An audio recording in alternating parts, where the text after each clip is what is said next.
जो paper leak हो जाता है, ऐसे न जाने कितने गरीब मिडिल क्लास के बच्चों का सपना तोड़ दिया जाता है। और शायद अगर ईमानदारी से परीक्षा नहीं होती तो यहाँ ये लोग नहीं बैठ पाते, केवल अमीर लोग बैठे रहते। इतना पुलिस वाला क्यों आया?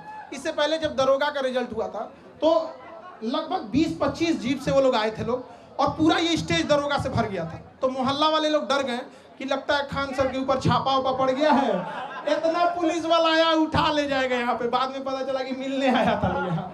तो ये सारे लगभग 12,000 से ज्यादा बच्चे हैं और ये अभी एक हॉल में बैठे हैं। उद्देश्य यही है, इन लोग के जैसे हजारों लाखों बच्चे तैयारी कर रहे हैं। जो पेपर लीक हो जाता है, ऐसे न जाने कितने गरीब मिडिल क्लास के बच्चों का सपना तोड़ दिया जाता है। और शायद अगर ईमानदारी से परीक्षा नहीं होती तो यहाँ ये लोग नहीं बैठ पाते, केवल अमीर लोग बैठे रहते। लेकिन यहाँ कोई भी ऐसा नहीं होगा, सब मिडिल क्लास गरीब घर के बच्चे होंगे। मकान मालिक के सताए हुए हैं हॉस्टल में। इन लोग को अगर मकान मालिक और बिजली विभाग से भी कहते हैं, आपके माध्यम से कहते हैं बिजली विभाग से भी, कि ये जिस हॉस्टल में रहते हैं वहाँ इन्वर्टर वगैरह नहीं रहता तो कम से कम स्टूडेंट एरिया का लाइट ना काटा जाए। आप लोग सहमत है कि नहीं जी? स्टूडेंट एरिया का 2-2 घंटा लाइट काट देता है, ऐसा कहता है कि दुनिया भर में बिजली दे रहे हैं। यहाँ पे मंगल ग्रह पे बिजली सप्लाई करेगा, पहले विद्यार्थी के देते बिजली यहाँ पे। लेकिन जिस तरीके से अब नीट का भी पेपर लीक हुआ था,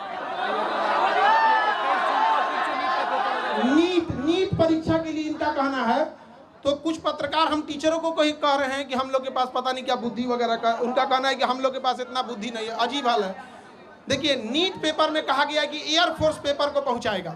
अच्छी बात है, आप इनिशिएशन ले रहे हैं, लेकिन समझिए मलेरिया की बीमारी में टाइफाइड का इंजेक्शन नहीं मारा जाता है। नीट पेपर परीक्षा पेपर पहुंचने की समस्या नहीं थी कि एयरफोर्स का हम यूज कर रहे हैं। समस्या थी जहां से छप रहा है, जहां से बन रहा है, वहीं पे लीक हो जा रहा है। जो पकड़े गए हैं टीचर, उनको फांसी अब तक क्यों नहीं हुआ?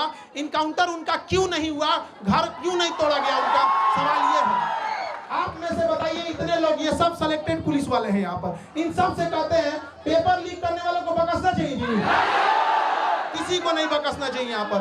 और अगेन सरकार प्रयास कर रही है, एयरफोर्स भी इसमें ला रही है। बट समझिए ध्यान से, एयरफोर्स क्या करेगी? पेपर तो नहीं छापेगी। एयरफोर्स ट्रांसपोर्टेशन का काम करेगी, हेलीकॉप्टर से ड्रॉप कर देगी। लेकिन जहां से छप रहा है उन बेईमानों को जब तक सजा नहीं देंगे, ऐसे ही गरीब घर के बच्चों का हक मारा जाएगा।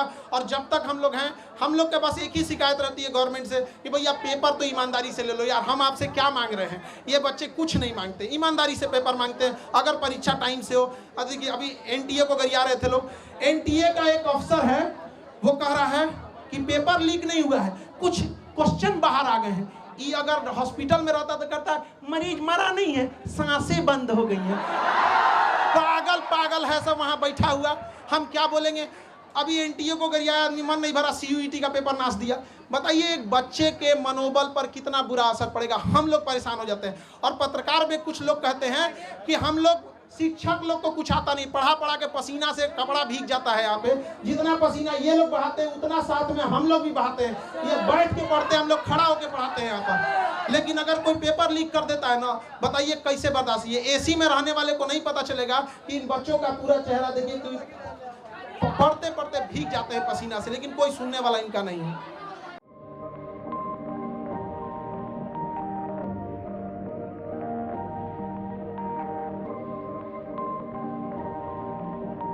Perfect.